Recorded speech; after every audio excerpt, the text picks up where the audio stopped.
warahmatullahi wabarakatuh. Selamat pagi penonton setia Sekilas Info. Kembali hadir di hadapan Anda edisi Senin 31 Mei 2021 yang akan menghadirkan berita-berita terhangat, teraktual, dan terpercaya bersama saya Niken Oktavianti Dewi, NPM 30618566090, Program Studi Pendidikan Guru Sekolah Dasar STKIP PGRI Banjarmasin.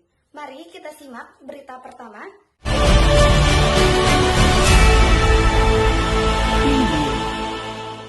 Baiklah, yang pertama ada suku Kayan atau Dayak Kayan yang berada di Kalimantan. Suku Kayan ini berinteraksi menggunakan bahasa Kayan yang menjadi ciri khas dari suku Kayan, yaitu senjata mandau yang digunakan untuk berperang. Suku Kayan juga memiliki kebiasaan bergotong royong ketika ingin menanam padi di lereng gunung yang biasa disebut manugal. Suku Kayan dalam bertahan hidup hanya mengandalkan kekayaan alam dan bertani atau berkebun. Suku Kayan rata-rata beragama Kristen Katolik. Yang kedua, suku Muna. Berasal dari Sulawesi Tenggara, bahasa yang digunakan oleh suku Muna yaitu bahasa Wanba Muna. Memiliki tradisi Kasambu. Tradisi ini diadakan menjelang kelahiran, biasanya pada bulan ke-7 atau bulan ke-8. Tradisi ini merupakan bentuk syukuran terhadap keselamatan seorang istri yang akan melahirkan anaknya. Suku Muna juga memiliki senjata tradisional berupa tombak Maanti Tiworo, Lia, dan parang Tau. Untuk bertahan hidup, suku Muna bermata pencaharian sebagai nelayan. Suku Muna ini juga memiliki kerajinan membuat kain tenun. Selanjutnya, suku Bacan. Kelompok sosial yang mendiami Pulau Bacan yang berada di Kabupaten Halmahera Selatan, bahasa yang digunakan cukup khusus dan termasuk ke dalam bahasa Austronesia. Suku Bacan ini memiliki kerajinan membuat tikar basaya, bakul boru-boru, nyiru, tamara, dan lain-lain. Suku Bacan kebanyakan berprofesi sebagai nelayan. Mereka juga memiliki alat penangkap ikan yang disebut barikam atau armada tradisional penangkapan ikan tuna atau cakalang dan ikan lainnya. Mayoritas suku Bacan beragama Islam. Selanjutnya, suku Dani. Suku Dani merupakan suku yang berada di bagian timur Indonesia, yaitu di Kabupaten Jayawijaya atau pedalaman Papua. Bahasa Dani merupakan bahasa yang secara aktif dituturkan dan dipakai oleh suku Dani dalam kehidupan sehari-hari. Suku Dani memiliki rumah tradisional yang terbuat dari atap jerami, berdinding kayu yang berbentuk seperti jamur.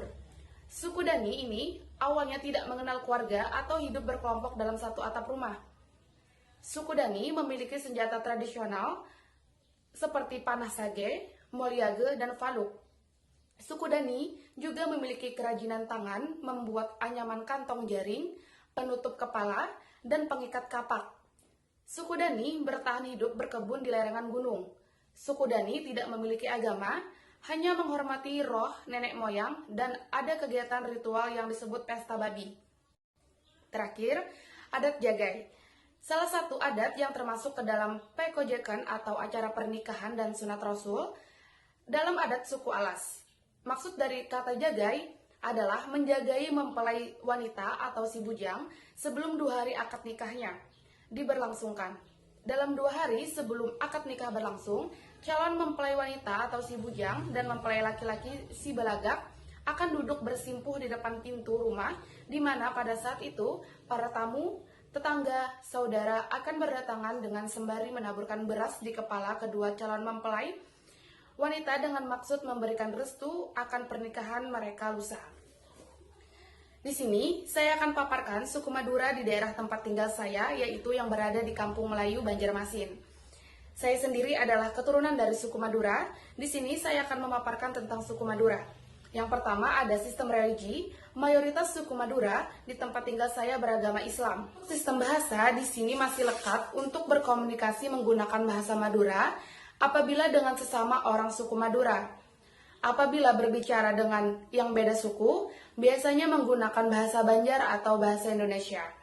Sistem kesenian suku Madura yaitu apabila ada acara-acara misalnya seperti perkawinan, diadakan acaranya dari pagi hingga malam.